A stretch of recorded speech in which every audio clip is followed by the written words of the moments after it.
avance de la ciencia y la tecnología en la actualidad, la sociedad de la información, la sociedad de riesgo, la revolución digital, la globalización de los mercados y, entre otros, la masificación de los productos, bienes y servicios dentro de los mercados, en la actualidad han modificado casi por completo el mercado, el mundo del mercado y el mundo del derecho.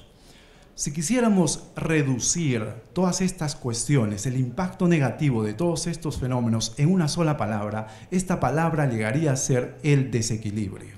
De modo tal que a raíz de esto, tanto mercado como derecho han diseñado distintas reglas y distintas estrategias a efecto de neutralizar estas consecuencias negativas y llevarlas hacia un punto o hacia un eje, este eje del equilibrio. Dentro de todas estas consecuencias negativas existe un fenómeno presente tanto en Europa como en Latinoamérica que vienen a ser las operaciones de consumo. Para hablar de operaciones de consumo vamos a situarnos o localizarnos en una relación jurídica en cuyos extremos tenemos por un lado al empresario y en el otro lado al consumidor. Ambos sujetos contractuales con base en un objeto de negociación que pueden ser bienes de alto precio o bienes de bajo costo, como son por lo general los electrodomésticos, y los bienes de alto costo son la adquisición de automóviles hasta la adquisición de bienes inmuebles. A modo de ejemplo, para ver y localizar o para visualizar estas consecuencias negativas, vamos a tomar un supuesto de hecho imaginario en el cual un empresario gana cuantiosas sumas de dinero, millonarias sumas de dinero, a raíz de la venta de sus productos en el mercado, pero esta venta de productos en el mercado encubiertas con publicidad engañosa.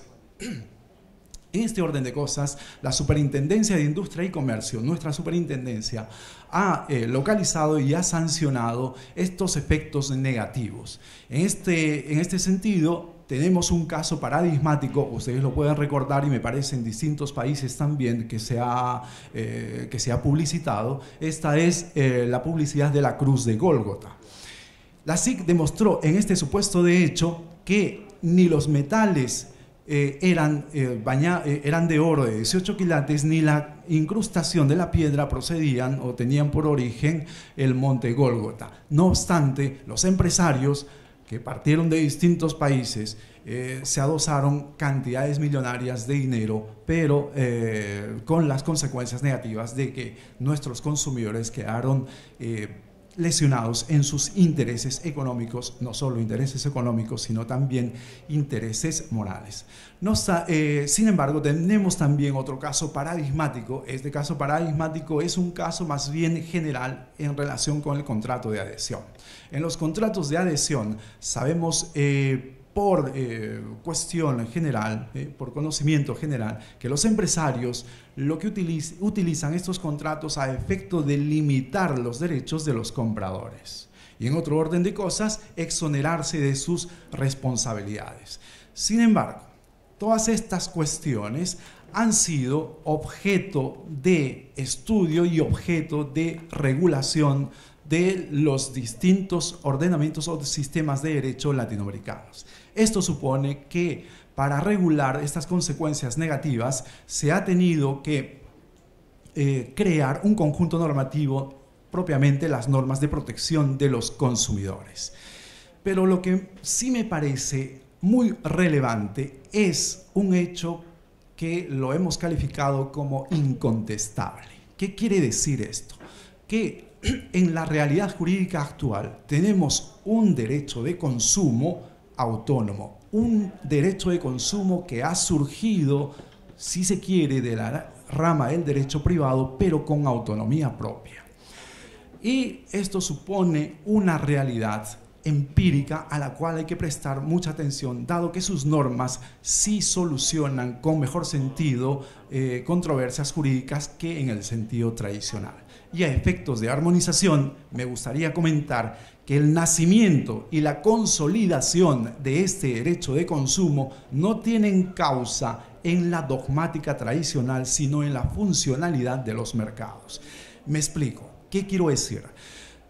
Si nosotros recordamos todas las categorías contractuales que descansan en nuestro Código Civil o en nuestro Código de Comercio, todas estas categorías y los propios códigos han sido fruto de una evolución jurídica que hunde sus raíces en el derecho romano a raíz, o bueno, valga la redundancia, a raíz de la evolución del tratamiento, del estudio y de fraguar en distintas escuelas de pensamiento jurídico todas estas categorías hasta llegar a las codificaciones del siglo XIX o siglo XVIII y más adelante con base en las leyes especiales.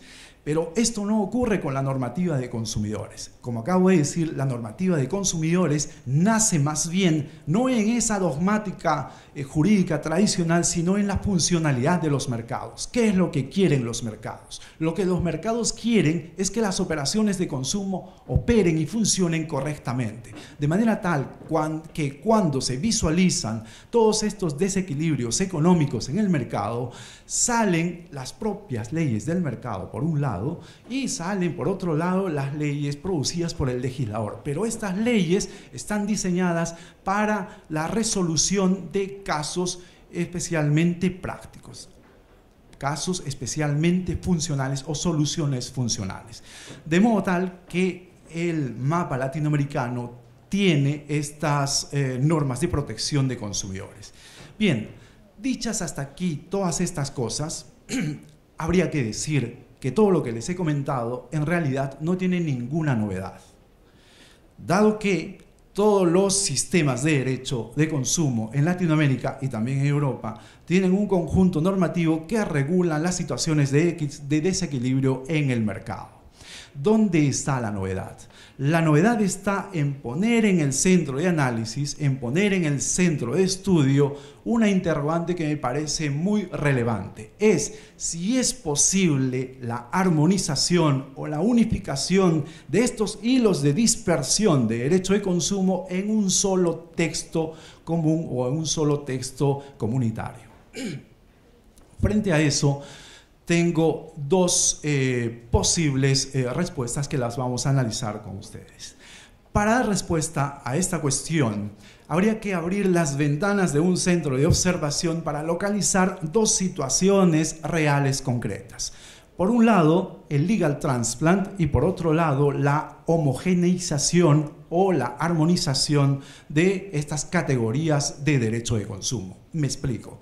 En relación con lo primero, los legal transplant significa el trasplante jurídico de una norma que está en un sistema normativo distinto a un sistema normativo al cual se quiere recibir o trasplantar. En relación con esto, hay que hacer en Latinoamérica un ejercicio de honestidad. Nuestros legisladores latinoamericanos no tienen autenticidad a efecto de producir norma jurídica de consumo. Es decir, que las normas que nuestros legisladores producen no son propiamente originales de derecho latinoamericano, sino más bien son influencia de derecho europeo. Si se quiere de manera más directa, podríamos decir que se trata de un copy-paste jurídico, pero la cuestión tampoco es tan dramática como la que le estoy comentando, sino que en relación con esto, siguiendo la tesis de Alan Watson, un paper ilustrativo a través del cual se ha sentado la doctrina de los legal transplant a partir del año 1974, nos hablan de que esos trasplantes jurídicos de un sistema o de un sitio de producción a un sitio de recepción sí son legítimos siempre que no se vulnere o no se obstaculice el desarrollo del derecho local o del derecho nacional, cosa que es lo que estamos viendo en la actualidad. Bien.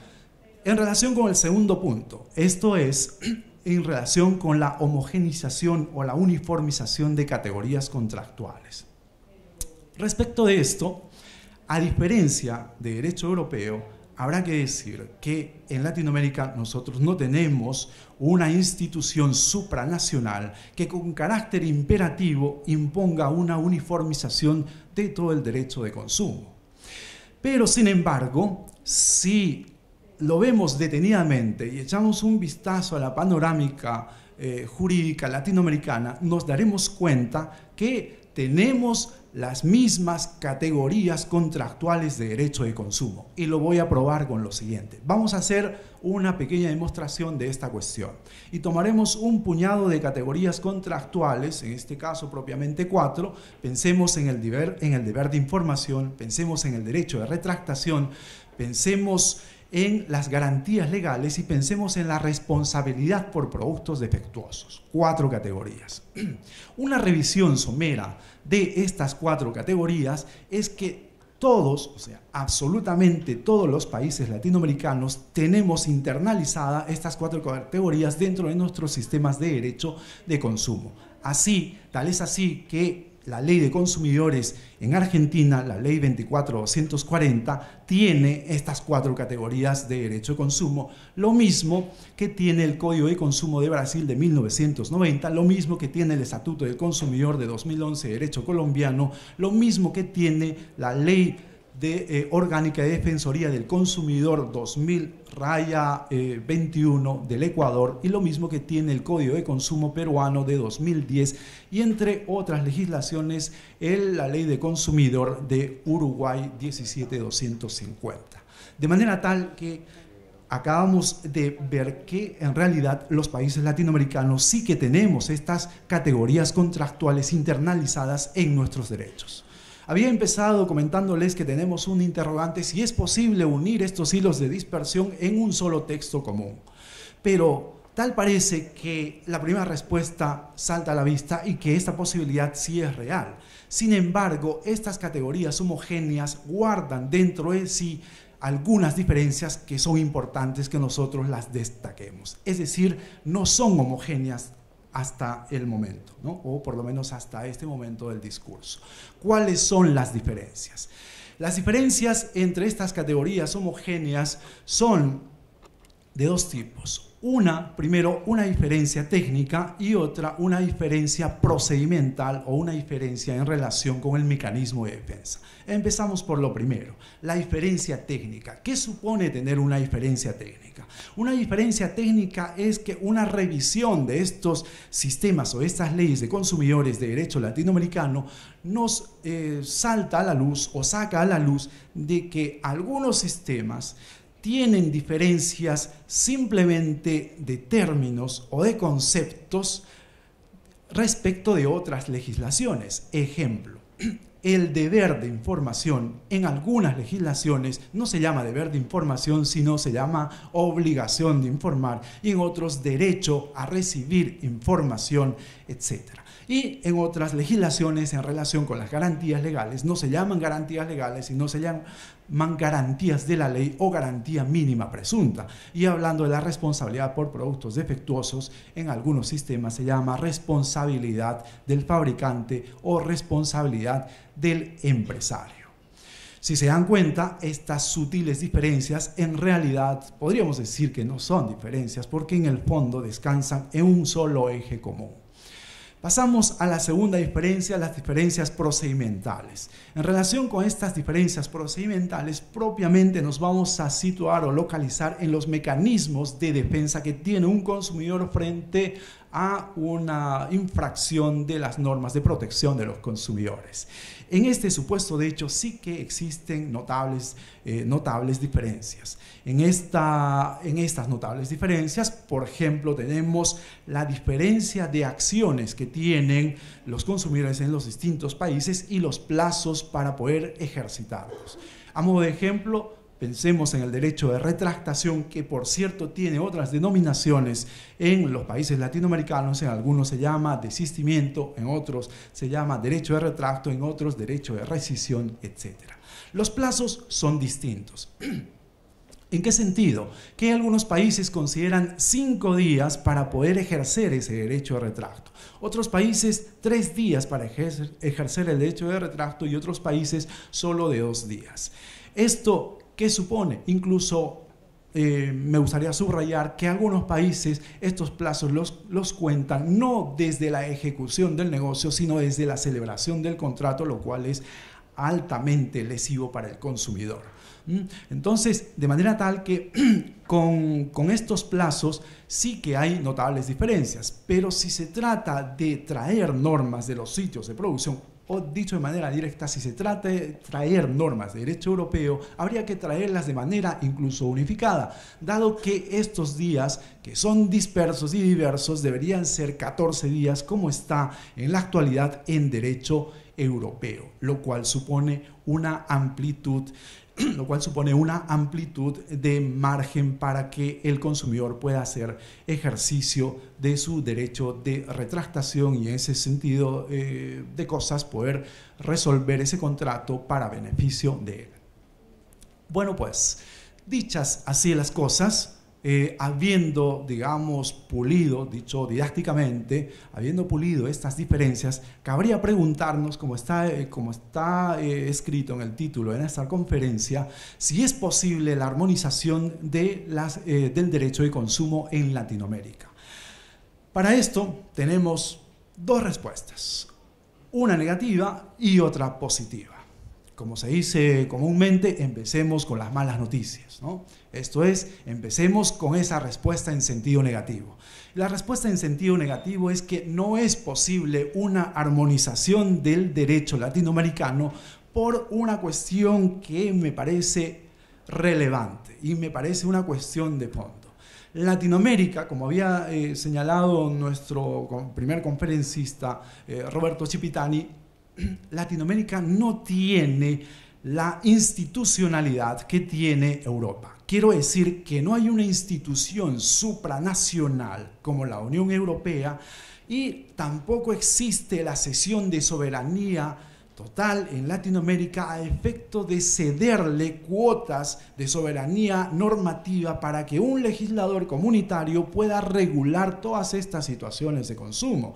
Y si no existe esta condición fundamental, es difícil sostener las consecuencias de protección de los consumidores en sentido total. De manera tal que en este primer orden de cosas no podríamos decir que sea posible la armonización de las normas de derecho de consumo. De otro lado, la respuesta positiva, y fíjense lo que les voy a comentar, es que sí es posible hacer una armonización del derecho de consumo, pero una armonización en el sentido siguiente. Si nosotros observamos detenidamente los sistemas de derecho de consumo latinoamericanos, nos daremos cuenta de esa homogeneidad que les había comentado con esas diferencias que también les había comentado.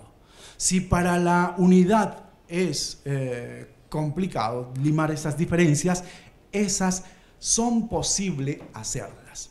Dos cuestiones. Primero, que considero que una premisa de partida, considero que esta homogeneidad, estas consecuencias de homogeneidad de categorías contractuales es una homogeneización o una uniformización indirecta.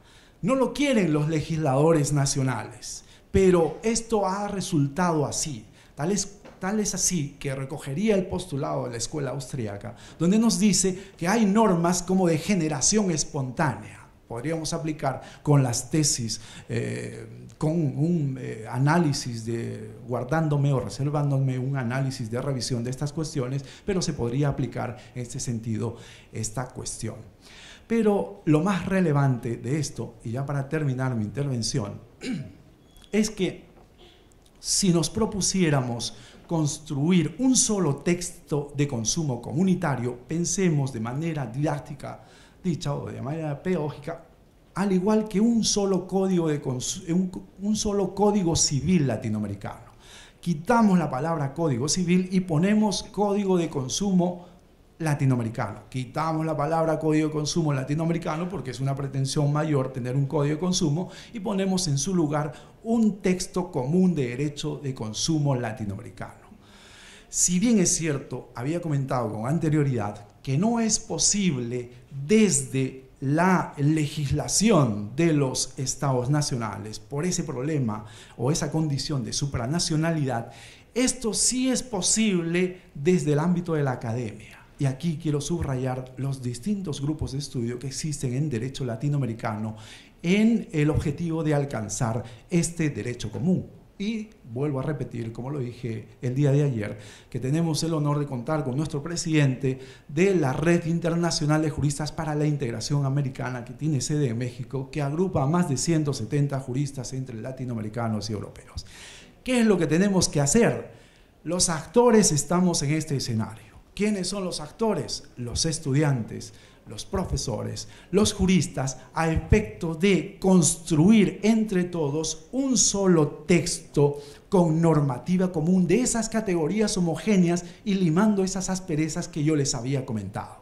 Entonces, si tuviéramos un texto que podríamos llamarlo Principios de Derecho de Consumo Comunitario en Latinoamérica, si tuviéramos un texto así, ese texto sería uniforme a todos los países, pero aquí está una diferencia notable. Esta ecuación tiene una variable, y esta variable es que ese texto no tendría carácter imperativo, dado que no proviene del ámbito o no proviene del poder legislativo de los países latinoamericanos y menos de uno supranacional. Si no tiene carácter imperativo, tiene carácter dispositivo, descansa en la voluntad de las partes. Esto significa que consumidores y empresarios deslocalizados, consumidores y empresarios situados en distintos países latinoamericanos, si quisieran hacer vinculante las categorías y normas jurídicas de ese texto común, podrían insertarlo dentro de sus condiciones particulares o generales dentro de un contrato de consumo. Solo así sería aplicable y sería imperativo para estos actores o para estos consumidores y para estos empresarios. Con esto considero yo que mejoraría no solo el derecho, porque tenemos siempre una perspectiva tradicional. Hemos visto el derecho siempre desde la dogmática. Creo que ha llegado el momento de ver el derecho no solo desde la dogmática, sino ver el derecho desde el mercado, haciendo un análisis económico de las cosas. Y yo creo que la economía y el derecho son dos áreas de conocimiento que deben ir juntas, dado que la economía te hace un análisis mucho más práctico y sencillo de las cosas. ¿Qué es lo que necesita el mercado? Lo que necesita el mercado son transacciones de intercambio, lo que nosotros llamamos contrato, transacciones de intercambio que sean eficientes. Dicho de otro modo, esas transacciones que no tengan esas anomalías, esas transacciones que no tengan esos desequilibrios que nosotros hemos anotado. De hecho, el padre de la economía, Adam Smith, Adam Smith estudiaba o enseñaba derecho civil, y antes la economía no estaba disgregada del derecho. La economía se estudiaba en las facultades de jurisprudencia. De modo tal que voy a terminar mi intervención con lo primero que había empezado. Había empezado señalando que en materia de derecho de consumo se han generado unos desequilibrios que son propiamente a causa de unos fenómenos que nosotros hemos llamado modificadores del derecho. Estos modificadores del derecho son, como había comentado, el avance de la ciencia y la tecnología, la sociedad de la información, etcétera, que vienen trastocando, vienen fragmentando las normas tradicionales y vienen generando nuevas normas para poder regular los intercambios en el ámbito del derecho de consumo. Con estas palabras me gustaría terminar y agradecerles por su atención a todos ustedes. Gracias.